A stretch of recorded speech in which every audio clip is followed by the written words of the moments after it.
আসসালামু আলাইকুম এভরিওয়ান, সবাই কেমন আছেন? আমার আরেকটা ভিডিওতে আপনাদেরকে স্বাগতম। তো আমি ইমরান আছি আপনাদের সাথে ইতালির ছোট্ট একটা গ্রাম থেকে আমার আরেকটা ভিডিও মেক করতে আপনাদের সাথে চলে আসলাম।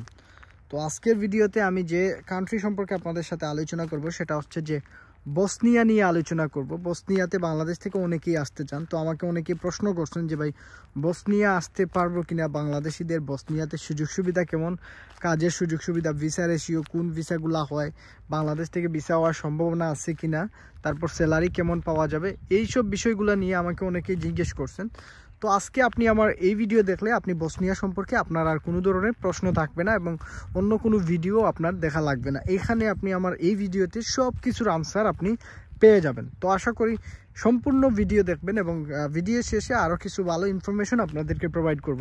তো যারাই নতুন দয়া করে সাবস্ক্রাইব করে দিবেন, ভিডিওটা ভালো লাগলে ডেফিনেটলি শেয়ার করবেন, আর কিছু জানার হলে কমেন্ট বক্সে কমেন্ট করে দিবেন। তো প্রথমে বসনিয়া সম্পর্কে আপনাদেরকে একটু বেসিক ইনফরমেশন দেই। বসনিয়া আমরা তো শুধুমাত্র বসনিয়া নামে এই দেশটা চিনি, কিন্তু এই দেশের পুরো নামটা হচ্ছে বসনিয়া ও হার্জেগোভিনা। বুঝতে পারছেন? দেশটার নাম হচ্ছে বসনিয়া ও হার্জেগোভিনা। এটা হচ্ছে বসনিয়ার পুরো নাম এবং এটা দক্ষিণ পূর্ব ইউরোপের বলকান অঞ্চলের অবস্থিত একটা দেশ। বুঝতে পারছেন? এর পশ্চিম ও উত্তর পশ্চিমে ক্রোয়েশিয়া অবস্থিত, অর্থাৎ বসনিয়ার উত্তর পশ্চিমে ক্রোয়েশিয়া অবস্থিত এবং তারপর হচ্ছে গিয়ে পূর্বে হচ্ছে সার্বিয়া এবং দক্ষিণে মন্টিনিগ্রো সীমান্ত রয়েছে।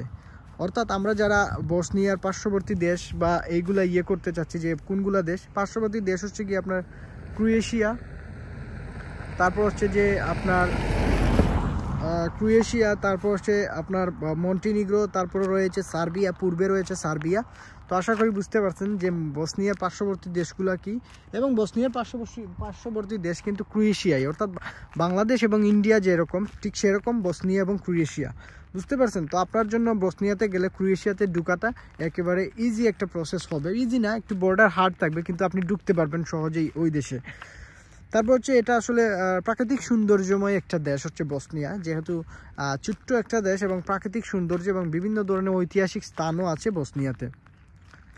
আমি এখন আছি যে ইতালির এই গ্রামগুলোতে। আপনারা হয়তো মনে করতে পারেন যে ভাই আপনি কোথায় আছেন, কিভাবে করতেছেন। তো আমি আসলে ইতালির একটা ছোট্ট ভিলেজে আছি এবং তারপর হচ্ছে যে এই দেশটা সেনজেন কিনা সেটা নিয়ে আমাকে অনেকে প্রশ্ন করছেন। বসনিয়া সেনজেন না, বসনিয়া ও হার্জেগোভিনা সেনজেনের অন্তর্ভুক্ত না।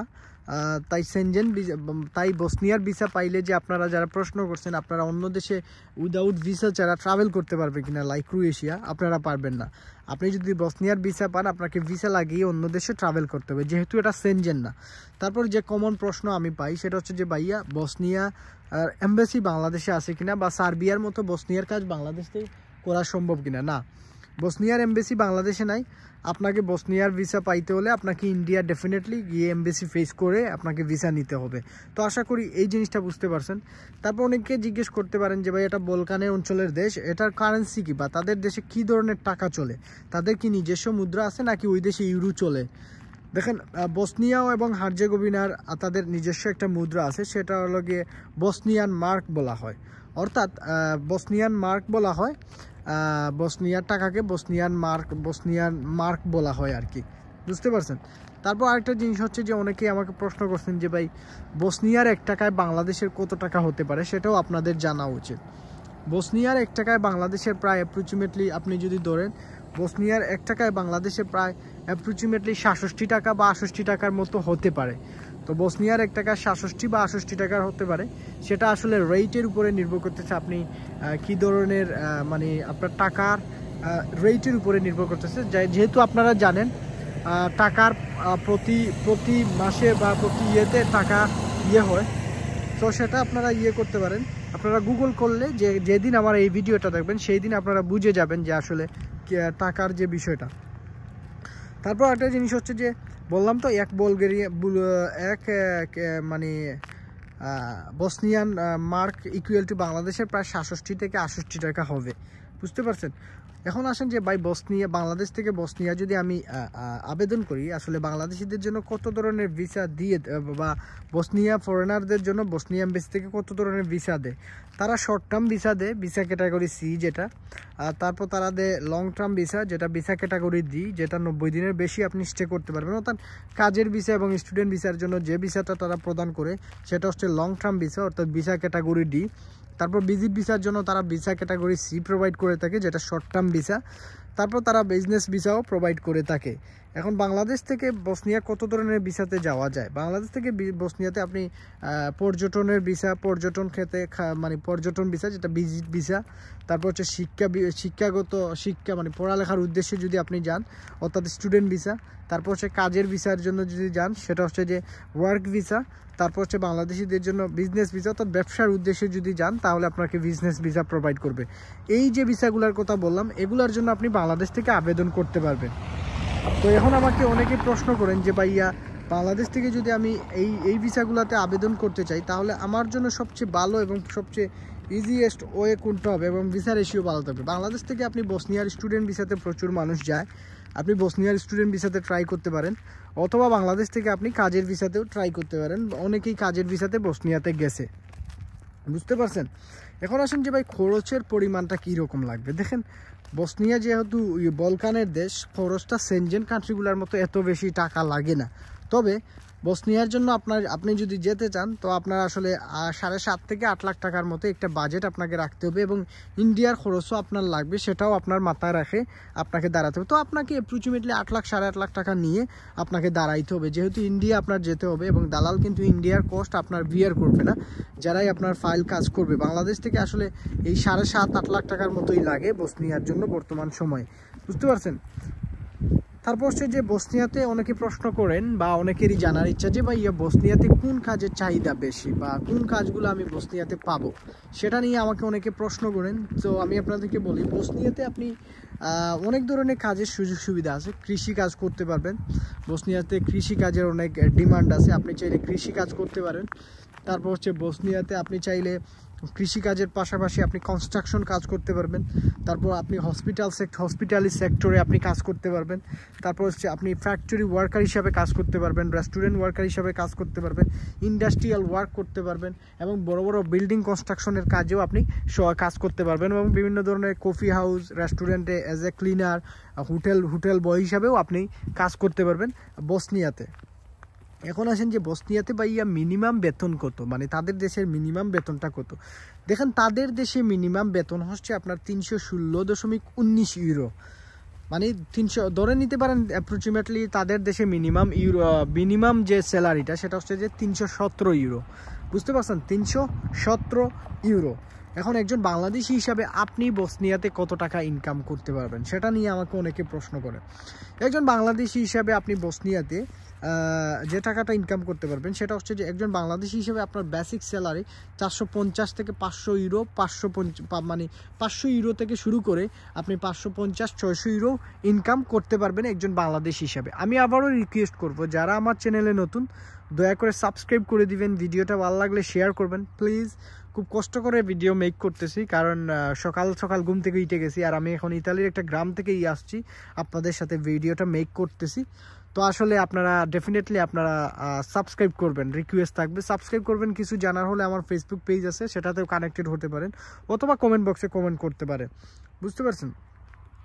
এখন আসেন যে ভাই বসনিয়াতে একজন বাংলাদেশি হিসাবে এই ধরেন আপনি 80,000 থেকে 85,000, 90,000, বা আপনি 75-70,000 টাকার মতো ইনকাম করতে পারবেন।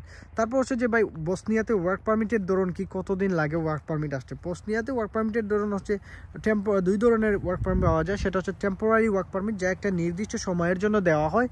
তারপর হচ্ছে যেমন সিজনাল ওয়ার্ক পারমিট যেটা আর কি। আর পার্মানেন্ট যা নির্দিষ্ট শর্ত পূরণ করলে দীর্ঘমেয়াদী কাজের অনুমতি দেওয়া হয়, যেটা ওয়ার্ক ভিসার মতো হয় আর কি। এখন আসেন যে আপনার বসনিয়াতে ওয়ার্ক পারমিট পাইতে আপনি কতদিন সময় লাগবে আপনি যদি বাংলাদেশ থেকে আবেদন করেন, অথবা মিডল ইস্টের কোনো কান্ট্রি থেকে যদি আপনি আবেদন করেন।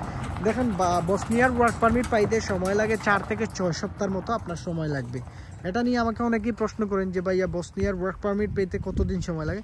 4 থেকে 6 সপ্তাহ, অর্থাৎ 1 থেকে 1.5 মাসের মতো আপনার সময় লাগতে পারবে। কোনো সময়ে কোনো কারণে যদি ডিলে হয় তাহলে 2 মাস 2.5 মাসও লাগতে পারে। সো আশা করি এই বিষয়টা নিয়ে আর কারো কোনো কনফিউশন নাই। এখন আসেন যে ওয়ার্ক পারমিটগুলো কীভাবে অ্যাপ্রুভ হয় বসনিয়ার। ওয়ার্ক পারমিট অ্যাপ্রুভ হওয়ার জন্য প্রথমে একজন নিয়োগকর্তা অর্থাৎ আপনার কোম্পানির মালিক আপনাকে আবেদন করবে আপনার জন্য। এরপর সরকার নির্ধারিত নিয়ম অনুযায়ী তাদের ওয়ার্ক পারমিটে অ্যাপ্রুভাল হবে। ওয়ার্ক পারমিট অ্যাপ্রুভাল হওয়ার প্রত্যেক দেশের একটা নির্দিষ্ট রুলস এবং রেগুলেশন আছে। তবে সর্বপ্রথম ওয়ার্ক পারমিট মানে ধাপের প্রথম ধাপ হচ্ছে আপনাকে যে হায়ার করবে আপনার এমপ্লয়ার উনা বা ধরেন কোম্পানির মালিক উনাকে পারমিটের জন্য আপনার আবেদন করতে হবে। তারপর সব কিছু ডকুমেন্ট সাবমিট করার পর গভর্নমেন্ট তাকে অ্যাপ্রুভাল দিলে দেন আপনার জন্য ওয়ার্ক পারমিটটা ইস্যু হবে। সো আশা করি এই বিজনেসটা বুঝতে।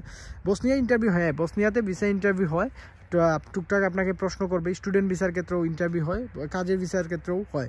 এখন বসনিয়াতে ভিসা রেশিও কেমন সেটা আমাকে অনেকেই জিজ্ঞেস করছেন।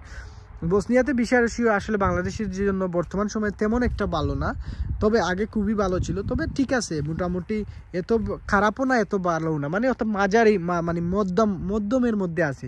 ভিসা এত ভালোও দিচ্ছে না এত খারাপও দিচ্ছে না, অর্থাৎ মোটামুটি প্রোফাইল ভালো হলে ভিসা দিয়ে দেয় ম্যাক্সিমাম টাইমে। এখন বসনিয়াতে আপনি জমা করলেন, ফাইল করলে আপনার কতদিন সময় নেবে এমবাসি থেকে আপনাকে রেজাল্ট দিকে। 7 থেকে 30 দিনের মধ্যে আপনার ভিসার রেজাল্ট জানিয়ে দিবে। বসনিয়া টিআরসি কার্ড আছে কিনা, যদি তাকে কতদিন, হ্যাঁ বসনিয়াতে টেম্পোরারি রেসিডেন্স পারমিট আছে এবং এটা পেতে 3 থেকে 6 মাসের মতো সময় লাগবে আপনি কাজের ভিসাতে গেলে বা স্টুডেন্ট ভিসাতে গেলে। টিআরসি কার্ড দিয়ে কোন দেশে যাওয়া যায়? টিআরসি কার্ড দিয়ে সেনজেন ভিসা ছাড়া আছে অন্যান্য কয়েকটা দেশ আছে যেগুলোতে আপনি ভ্রমণ করতে পারবেন বসনিয়ার টিআরসি কার্ড দিয়ে। তো আশা করি এই জিনিসটা পিআর পাওয়া যায় কিনা, 5 বছর থাকার পর লিগ্যালভাবে বৈধভাবে থাকার পর আপনি পিআরের জন্য আবেদন করতে পারবেন বসনিয়াতে। এখন আরেকটা প্রশ্ন হচ্ছে যে ভাইয়া বসনিয়া থেকে আমি সেন্ট্রাল ইউরোপে মুভ করতে পারবো কিনা এবং আমার কত টাকা লাগবে। বসনিয়া থেকে আপনারা সেন্ট্রাল ইউরোপে মুভ করতে পারবেন। আপনি চাইলে বসনিয়াতে ক্রোয়েশিয়া ঢোকা আপনার জন্য খুবই ইজি হবে এবং আপনি সেটা ঢুকতে পারবেন। একটু বর্ডার একটু হার্ড, তবে বাংলাদেশিদের জন্য সেটা কোনো একেবারেই না পারার মতো কিছু না। তো আশা করি এই যে জিনিসগুলো বললাম এগুলো আপনার কাজে দিবে এবং বসনিয়া থেকে আপনারা ট্যাক্সি গেম হাঁটার গেম করেও যেতে পারবেন। চাইলে বৈধভাবেও যাওয়ার ওয়ে আছে, যদি আপনি এখানে কাজ করেন ঠিকঠাক মতো লং টাইম, তাহলে আপনি বৈধভাবে ভিসা নিয়েই সেনজেন জোনে ঢুকতে পারবেন। তো আশা করি এইগুলা কাজে লাগবে আপনাদের। ভালো থাকবেন, সুস্থ থাকবেন, আর ডেফিনেটলি আপনারা সাবস্ক্রাইব করে দিবেন। আল্লাহ হাফেজ।